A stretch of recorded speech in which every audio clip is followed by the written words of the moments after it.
ایک مومن مسلمان کے لیے کسی بھی بدعقیدہ، گمراہ، کافر اور مرتد کی صحبت اختیار کرنا قرآن و سنت کی روشنی میں ہرگز جائز نہیں ہے۔ یہ بدعقیدہ لوگوں کی صحبت ہی ہے جس کی وجہ سے بیسیوں بلکہ سینکڑوں مسلمان وہ ہیں جو گمراہی کا اور نعوذ باللہ بے دینی کا شکار ہو گئے۔ جو کسی مرزائی کی صحبت میں بیٹھا تو نعوذ باللہ اس نے معاذ اللہ مرزائیت کو قبول کر لیا، عیسائیوں کی باتیں سنی شروع کی تو اپنے ایمان کے حوالے سے وہ تذبذب کا شکار ہو گیا۔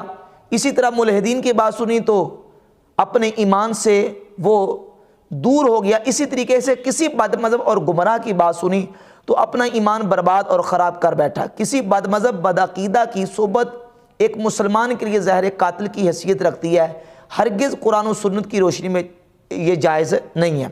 قرآن مجید میں اللہ رب العزت نے سورۃ الانعام کی آیت نمبر 68 میں ارشاد فرمایا، اعوذ باللہ من الشیطان الرجیم، بسم اللہ الرحمن الرحیم، وَإِمَّا يُنْسِيَنَّكَ الشَّيْطَانُ فَلَا تَقْعُدْ بَعْدَ الذِّكْرَى مَعَ الْقَوْمِ الظَّالِمِينَ۔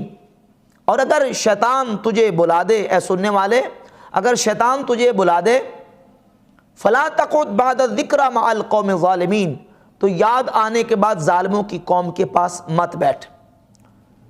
اب اس آیت میں ظالم سے مراد امام ملا جیور رحمۃ اللہ علیہ تفسیرات احمدیہ میں لکھتے ہیں، داخل فیہ الکافر والفاسق والمبتدع والقعود مع کلہ ممتنع، کہ اس آیت میں ظالم سے مراد کافر بھی ہے، فاسق بھی ہے اور بدعتی اور گمراہ شخص بھی ہے، اور ان ایسے لوگوں کے پاس بیٹھنا ہرگز جائز نہیں ہے۔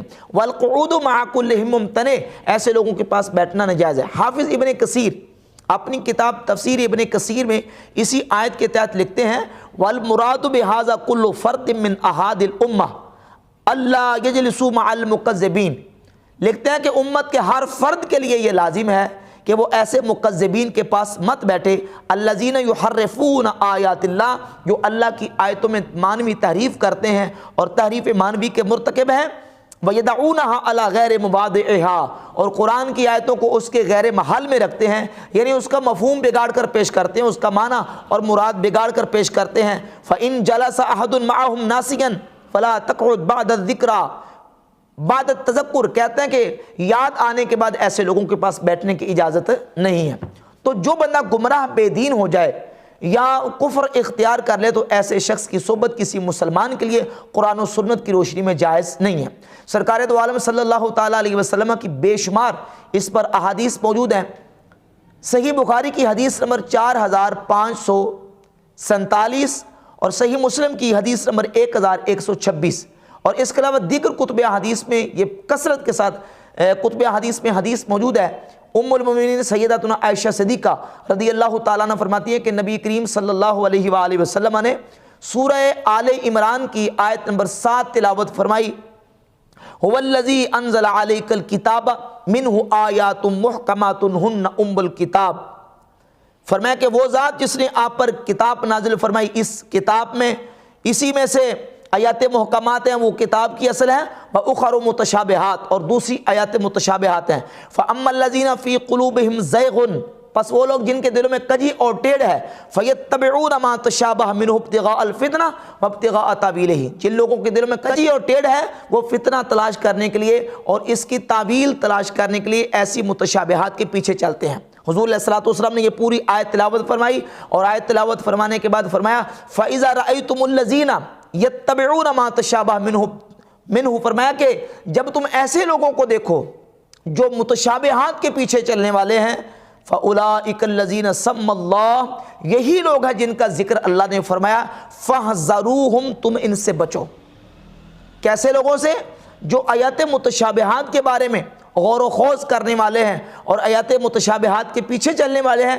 فرمایا فَاحْذَرُوهُمْ، ایسے لوگوں سے بچو، یعنی ان کے پاس نہ بیٹھو، ان کی بات نہ سنو۔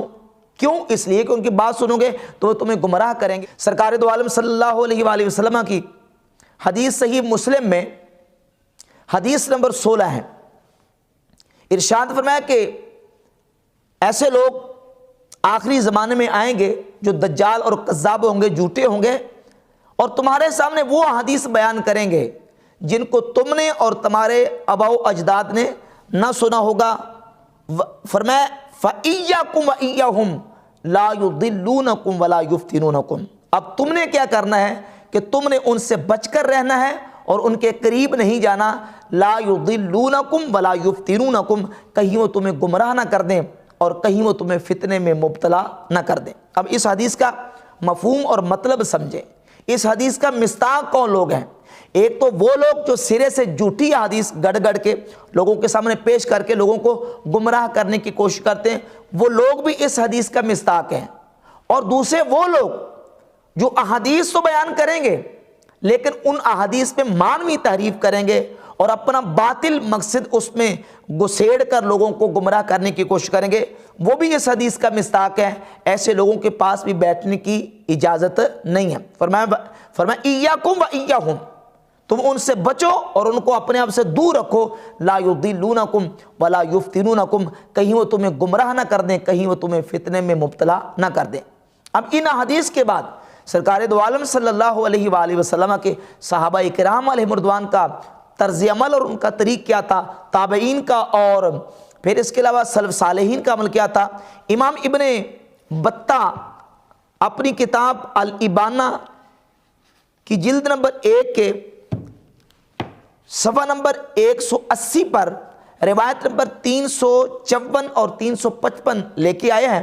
سیدنا عمر فاروق رضی اللہ عنہ کے دور خلافت میں ایک شخص جس کا نام سبیق تھا, وہ لوگوں کے سامنے جاتا اور جا کے قرآن کی آیات متشابہات پڑھتا اور انہیں پوچھتا کہ ان آیات متشابہات کا معنی کیا ہے, اس کا مطلب کیا ہے.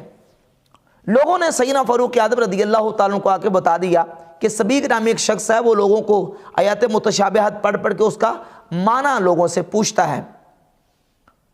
سیدنا عمر فاروق رضی اللہ تعالیٰ کے پاس وہ ایک دن آیا سبیق, کھانے کا وقت تک کھانا کھایا. کھانے کے بعد جب فارغ ہوا تو حضرت عمر سے بھی کہنے لگا یا امیر المومنین والذاریات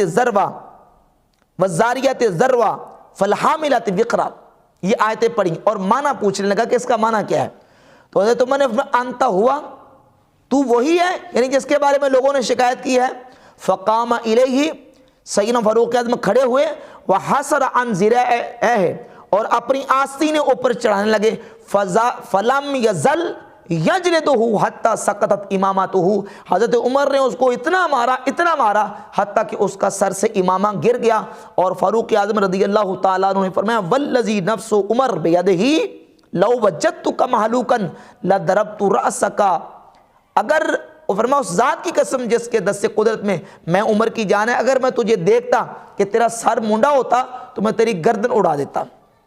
یہ کیوں فرمایا؟ اس لیے کہ یہ خوارج کی علامت اور نشانی اور اللہ کی مخلوق میں سے بدترین لوگوں کی نشانی بیان کی ہے نبی کریم علیہ الصلوۃ والسلام نے خوارج کی. تو آپ نے فرمایا کہ اگر تجھے میں دیکھتا کہ تو وہی خارجی ہوتا جس کی نبی کریم علیہ الصلوۃ والسلام نے نشانیاں بیان کی ہیں تو میں تیری گردن اڑا دیتا. تو سیدنا فاروق اعظم رضی اللہ تعالیٰ عنہ نے اس سبیق نامی شخص کو مدینہ شریف سے پھر نکلوا دیا اور وہ مصر چلا گیا. ابو عثمان راوی کہتے ہیں کہ حضرت عمر نے پھر مصر والوں کو خط لکھا کہ اس کے پاس کوئی نہ بیٹھے, اس کی صحبت کوئی اختیار نہ کرے. ابو عثمان کہتے ہیں ہم 100 بندہ بھی بیٹھا ہوتا تھا, جب وہ سبیق نامی شخص آتا تھا تو ہم سارے وہاں سے بکھر جاتے تھے اور اس کے پاس نہیں بیٹھتے تھے. یہ واقعہ اور روایت بیان کرنے کے بعد حافظ ابن بطہ نے اس پر پورا تبصرہ لکھا ہے. لکھتے ہیں اسد ضعیف القلب القلیل العلم من الناس اذا سمع هذا الخبر وما فيه من سنی عمر رضی اللہ تعالیٰ ان يتداخله من ذلك ما لا يعرف وجه المخرج عنه. فرماتے ہیں جو ضعیف القلب ہے, جس کو علم نہیں ہے دین کا, جب وہ بات اور یہ خبر حضرت عمر کی سنے گا تو وہ کہے گا کہ یہ کیسے ہو سکتا کہ ایک بندہ قرآن کی آیت کے بارے میں پوچھ رہا ہو تو اس کو مارنا شروع کر دیا جائے اور اس کو شہر سے نکال دیا جائے. تو اس کا پورا پھر جواب دیا, اور جواب یہ پوری وضاحت کے ساتھ دیا کہ حضرت عمر رضی اللہ تعالیٰ کا یہ اقدام بالکل قرآن و سنت کے مطابق تھا, قرآن و حدیث کے خلاف نہیں تھا. تو صحابہ کرام علیہ رضوان اس طریقے سے بد مذہبوں سے اور جو اس طرح کے معاملات تھے, اس طرح کے لوگوں کے ساتھ وہ سختی کرتے تھے اور ان کی صحبت اختیار کرنے کی اجازت نہیں دیتے تھے. اور یہی طریقہ کار جو ہے وہ ہمارے اسلاف کا اکابرین کا تھا. آج وہ لوگ جو کہتے ہیں جی ہمارا بڑا عقیدہ پختہ ہے, ہمیں کچھ نہیں ہونے لگا, وہ اگلی حدیث جو پڑھنے لگا ہوں اس سے عبرت حاصل کریں. نبی کریم صلی اللہ تعالیٰ علیہ وسلم نے ارشاد فرمایا, سنن ابی داؤد کی حدیث نمبر 4319 ہے, ارشاد فرمایا کہ من سمع بالدجال فلینہ عنہ، تو میں سے جو بندہ دجال کے بارے میں سنے کہ دجال ظاہر ہو چکا ہے، دجال آ چکا ہے، فلینہ عنہ، اب وہ دجال کی باتیں سننے کے لیے اس کے پاس نہ چلا جائے، بلکہ کیا کرے؟ فلینہ عنہ، بلکہ اس سے دور رہے، اس کے پاس نہ جائے۔ فواللہ ان الرجل لیأتیہ وہو یحسب انہ مؤمن، اس فرمایا کہ اللہ کی قسم ایک شخص وہ ہوگا جو یہ گمان کرے گا میں تو مومن ہوں، مجھے کیا ہونے لگا ہے، پس وہ دجال کے پاس جائے گا، فَيَتَّبِعُهُ مِمَّا يَبْعَثُ بِهِ مِنَ الشُّبُهَاتِ، تو اب وہ کیا ہوگا کہ وہ اپنے آپ کو مومن کہنے والا دجال کے پھیلائے ہوئے شبہات کی پیروی کر کے دجال کا ساتھی بن جائے گا اور دجال کا پیروکار بن جائے گا۔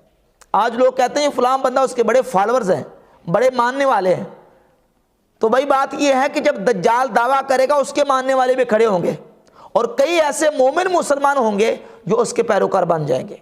تو اس طرح گمراہ لوگ جو ہوتے ہیں وہ اپنے فالورز اور اپنے جو چاہنے والے ہیں وہ پیدا کر لیتے ہیں، اور آج حالت یہ ہے لوگوں کی، ہمارے مسلمانوں، کہ ہاں یہ ایک جو نوجوان طبقہ بالخصوص وہ اسی طریقے سے گمراہی کا شکار ہو رہا ہے، اور وہ کہتے ہیں سنیں سب کی اور مرضی اپنی کریں، پھر وہ مرضی اپنی نہیں رہتی، پھر بندہ بے دینی کا شکار ہو کے گمراہ ہو جاتا۔ ہمارے اسلاف اور ہمارے اکابرین کا طرز عمل کیا تھا کہ وہ گمراہ بندے کی بات سننے کے لیے تیار ہی نہیں ہوتے تھے،